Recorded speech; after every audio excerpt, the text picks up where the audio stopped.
Hello guys, welcome to Aditya's kitchen.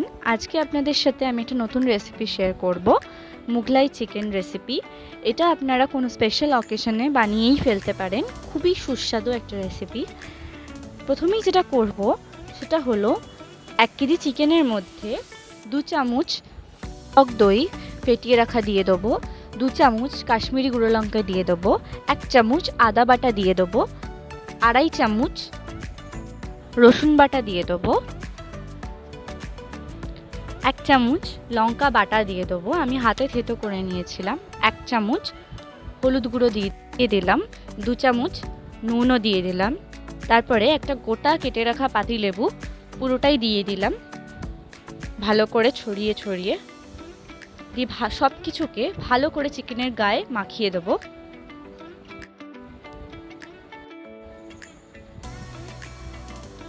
ভালো করে প্রতিটা মাংসের গায়ে মশলাটা মাখিয়ে দেবো।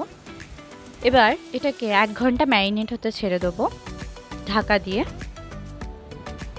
এরপর একটা কড়াইতে 6 চামচ তেল নেব, সাদা তেল।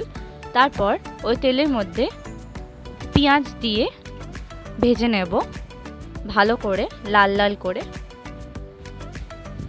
ততক্ষণ ভাজতে হবে যতক্ষণ বেরেস্তার 1 চামচ নুন আর 2 চামচ চিনি দিয়ে ভালো করে নেড়ে চেড়ে নেব। এতে চিনিটা দেওয়াতে আর নুনটা দেওয়াতে নুনের পরিমাণটা সঠিক হলে পেঁয়াজ সুন্দরভাবে সেদ্ধ হবে, আর চিনির পরিমাণ সঠিক হলে তবে গিয়ে পেঁয়াজটা সুন্দর একটা রং ছাড়বে। 2 চামচ দই দিয়ে দিলাম, 10-12টা আলমন্ডস দিয়ে দিলাম, অল্প কাজু দিয়ে দিলাম, আর অল্প চারমগজ দিয়ে আর ওই বেরেস্তা করা পেঁয়াজটাকে দিয়ে ভালো করে বেটে নিলাম। এবার গোটা গরম মশলা, জিরে আর তেজপাতা আর 2টো শুকনো লঙ্কা আর বড় এলাচ দিয়ে ওই তেলেই মশলাগুলোকে ভালো করে ভেজে নেব। দিয়ে ম্যারিনেট করে রাখা চিকেনগুলোকে এবার আস্তে আস্তে ওই গরম তেলে একবার করে সটে করে নেব। যতক্ষণ না চিকেন থেকে একটুখানি জল ছেড়ে যাচ্ছে ততক্ষণ তেলে ভাজতে দিতে হবে, আর ফ্লেমটা কিন্তু হাইতেই থাকবে। দেখুন আমার চিকেন থেকে কিন্তু ভালো করে জল ছেড়ে গেছে। চিকেনের এই জলটা ছাড়া অবধি চিকেনকে ভাজতে দিতেই হবে।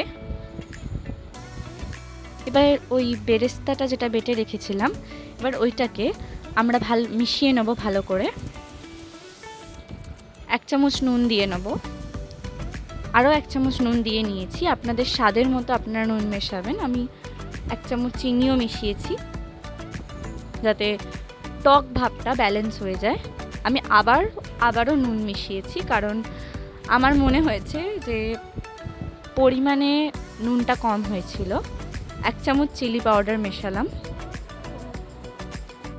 1 চামচ ধনে গুঁড়ো মেশালাম, 1 চামচ জিরে গুঁড়ো মেশালাম, আর 1/2 চামচ মতো একটু বিরিয়ানি মশলা মিশিয়েছি। আপনাদের কাছে বিরিয়ানি মশলা না থাকলে চিকেন মশলাও ব্যবহার করতে পারেন, কিন্তু বিরিয়ানি মশলাটা দিলে একটা মুগলাই চিকেনের যে ফ্লেভারটা ওটা উভরে বেরোয়। আস্তে আস্তে আমার একটা লাল রং ছাড়তে আরম্ভ করে দিয়েছে। কি সুন্দর রংটা ছাড়ছে, এটা দেখে বুঝতে হবে যে কষানোটা খুব সুন্দর হয়েছে। আমি আবার একটু নুন দিয়েছি কারণ আমি জল অ্যাড করব, এরপরে অনেকটা পরিমাণে জল অ্যাড করব, তাই জন্য আমার সেক্ষেত্রে নুনটাও পরিমাণটা বেশি লাগবে। 1 চামচ গোলাপ জল আর 1 চামচ কেওড়ার জল দিয়ে দিয়েছি।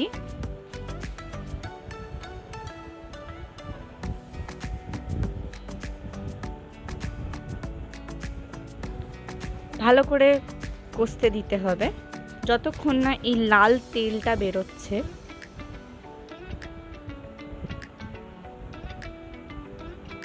ততক্ষণ কষিয়ে যেতে হবে। আপনারা চাইলে এই কনসিস্টেন্সিতেই খেতে পারেন, তা আমরা যেহেতু এটাকে লাঞ্চে খেয়েছিলাম তাই জন্য সেই ক্ষেত্রে আমি এর মধ্যে অনেকটা জল অ্যাড করেছিলাম।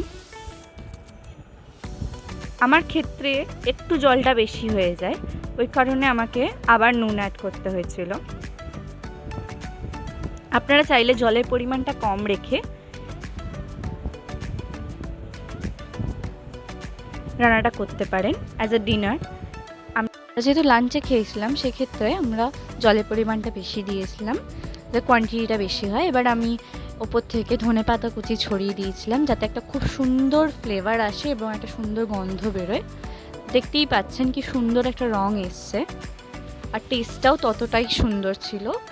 আপনারাও বাড়িতে ট্রাই করে নিতে পারেন এই সুস্বাদু রেসিপিটা। যে কোনো আইটেমের সাথে খেতে পারেন, ভাত, রুটি, পরোটা, নান, যে কোনো আইটেমের সাথে। প্লিজ ভুলবেন না সাবস্ক্রাইব করতে আমার চ্যানেলটা যদি আমার আরও রেসিপিস দেখতে চান। Thank you.